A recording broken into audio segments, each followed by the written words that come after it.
وہ آدمی جس میں تنہائی میں اللہ کا ذکر کیا، اللہ کو یاد کرنے بیٹھ گیا، کوئی دیکھنے والا نہیں تھا، وہ تنہا تھا، حجرے میں تھا، اپنے بند کمرے میں تھا، اپنے رب کو یاد کیا، اللہ کی یاد کرتے کرتے اس کی آنکھوں سے آنسو ٹپکنے لگے، اس کی آنکھیں آنسو کا خراج دینے لگی۔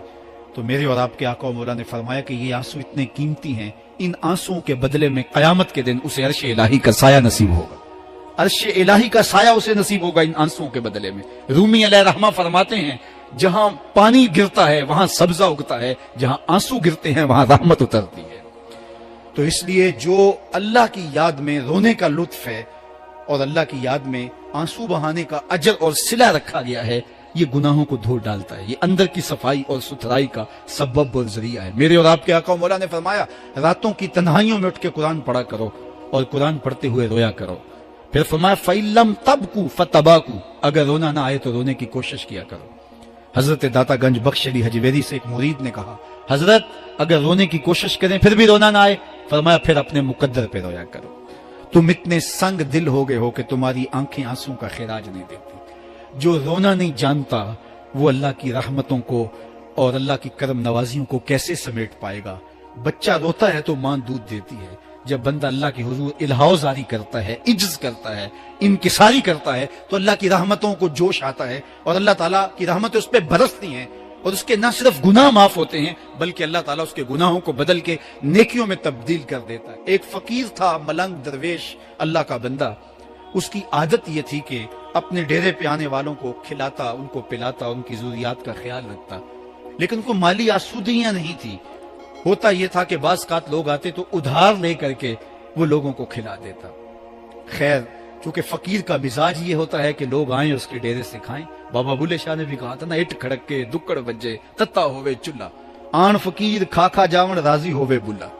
یہ فقیروں کا مزاج ہے، تو جو بھی آتا اس کے ڈیرے سے کھاتا اور وہ ادھار اٹھا اٹھا کے لوگوں کی ضروریات کو پورا کرتے رہتے۔ وقت آخر آ گیا، جن لوگوں نے ادھار دیا تھا وہ سارے تقاضا کرنے آ گئے۔ اب بابا جی کو کیا فکر لاحق ہے کہ یہ میرے مہمان اور میں ان کو کچھ پیش کرنے کی صلاحیت نہیں رکھتا۔ ایک بچہ تھا، وہ کچھ سامان بیچ رہا تھا، پتیسا بیچ رہا تھا یا کوئی اور چیز بیچ رہا تھا۔ اس نے گلی سے گزرتے ہوئے آواز لگائی، خادم کو کہا سے بلا کے لاؤ، کہا تم بیچ رہے ہو تو میرے مہمانوں کو کھلا دو۔ بچہ بڑا خوش ہوا کہ میں سارا دن گلیوں میں گھوم کے یہ پتیسا بیچنا تھا، اب یہ ایک جگہ ہی سارا فروخت ہو گیا تو یہ تو موج لگ گئی، میں جلدی گھر چلا جاؤں گا، میری ماں خوش ہوگی۔ تو سارا ان مہمانوں کو کھلا دیا گیا اور اس کے بعد کہا بابا جی پیسے؟ کہا تم بیٹھ جاؤ، جب ان کو ملیں گے تو تجھے بھی مل جائیں گے۔ وہ بیٹھ گیا، 2 4 10 منٹ بیٹھا تو بچہ تھا، پھر کھڑا ہو گیا، بابا جی پیسے؟ کہا جب ان کو ملیں گے تو تجھے بھی مل جائیں گے۔ پھر آدھا گھنٹہ گزرا تو پھر اس نے کہا بابا جی پیسے؟ میری ماں میرا انتظار کر رہی ہے، ہمارے گھر کا چولہا اسی سے جلتا ہے، میں یہ پیسے لے کر جاؤں گا اور میری ماں کوئی ہڈیاں خریدے گی اور ہم شام کا گھر کا کوئی سلسلہ کریں گے۔ کہا بیٹا جب ان کو ملے گا تو تجھے بھی مل جائے گا۔ بچے نے رونا شروع کر دیا، یتیم بچہ تھا، اس کا سارا آسرا یہی تھا، اس نے رونا شروع کر دیا۔ جب بچہ رویا اللہ کی رحمت کو جوش آیا، کوئی مرید نذرانہ لے کے ان بزرگوں کے پاس آ گیا اور اشرفیوں کی بھری ہوئی تھیلی پیش کی۔ وہ اتنے پیسے تھے کہ اس بچے کو بھی دیے، جتنے لوگ آئے تھے سب کا قرض چکایا، کہا جاؤ گھروں کو۔ تو سب نے کہا بابا جی ہم صبح سے بیٹھے ہوئے تھے تو یہ نذرانہ دینے والا صبح سے نہیں آیا تو اب کیسے آ گیا؟ کہا صبح سے تمہارے اندر کوئی رونے والا نہیں تھا، ایک رونے والا آیا تو باقیوں کا بھی کام بن گیا۔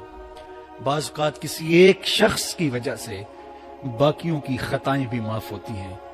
آج ہم اجتماعی طور پہ تا حد نظر اندر باہر اوپر نیچے اتنے لوگوں کے ہجوم میں اللہ کی بارگاہ سے یہ توقع رکھتے ہیں کہ مالک کتنے ہجوم میں کوئی ایک تو ہوگا جو تیرا لاڈلا ہوگا، کوئی ایک تو ہوگا جو تیرا بہت قریبی ہوگا، کوئی ایک تو ہوگا جس پہ تیری رحمتیں برسیں گی، تو مالک اس کے صدقے سے ہماری خطائیں بھی معاف کر دے، ہمارے گناہ بھی معاف کر دے۔ کوئی ایک رونے والی آنکھ مل گئی تو باقیوں کا بھی کام بن جائے گا۔ اٹھ فریدا ستے آتے میلہ ویکھن جا، وت کوئی بخشیا مل جاوے تے تو ہی بخشیا جا۔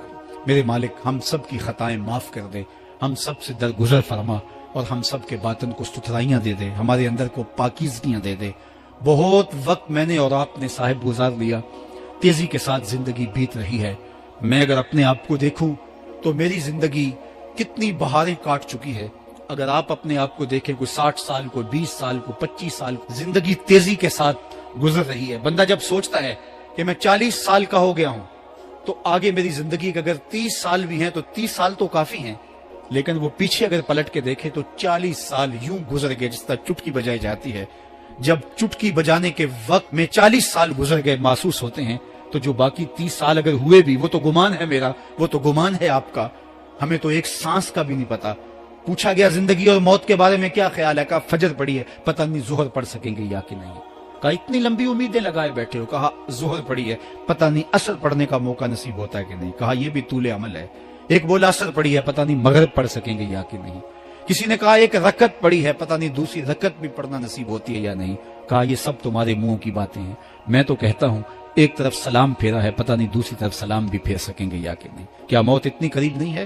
ہم نے اپنی آنکھوں کے سامنے لوگوں کو جدا ہوتے یوں نہیں دیکھا ہے. ہم کہتے ہیں اس کی خبر سنا رہے ہو موت کی، یہ تو میں نے ابھی سبزی والی دکان پہ دیکھا تھا. لیکن جب موت آتی ہے تو ایک لمحے کا تقدم اور تاخر نہیں ہوتا.